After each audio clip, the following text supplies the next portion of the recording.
کراچی میں رینجرز نے جرائم پیشہ عناصر کے خلاف 2 کارروائیاں کرتے ہوئے ٹارگٹ کلنگ، بھتہ خوری اور اسٹریٹ کرائم میں ملوث ملزمان کو گرفتار کر لیا۔ لیاری میں مشترکہ آپریشن کے دوران ایک انتہائی مطلوب ملزم گرفتار کیا گیا۔ دوسری جانب کورنگی میں چیتا گینگ کے 2 کارندوں کو گرفتار کیا گیا۔ مزید تفصیلات شائستہ زیدی کی اس رپورٹ میں دیکھتے ہیں۔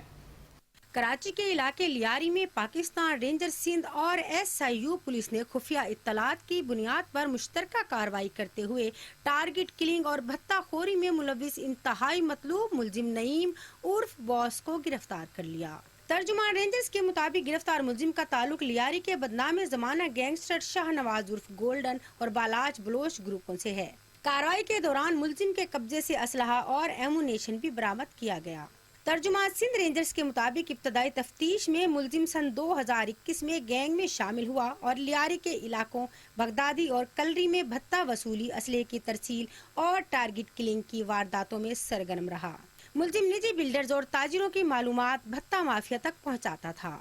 ترجمان سندھ رینجرز کے مطابق دوسری جانب کورنگی میں پاکستان رینجر سندھ نے کارروائی کرتے ہوئے ڈکیتی اور اسٹریٹ کرائم میں ملوث چیتا گینگ کے 2 ملزمان محمد حسین اور عبد الواحد کو گرفتار کر لیا۔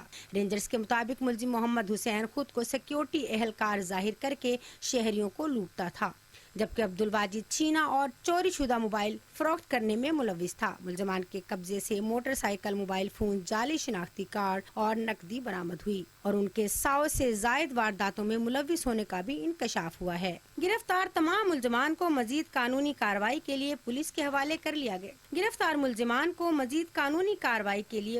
حوالے کر لیا گیا ہے، جبکہ ان کے دیگر ساتھیوں کی گرفتاری کے لیے چھاپے جاری ہیں۔ کراچی میں جرائم کے خاتمے کے لیے قانون نافذ کرنے والے اداروں کی کارروائیاں جاری ہیں، جن کا مقصد شہریوں کو محفوظ ماحول فراہم کرنا ہے۔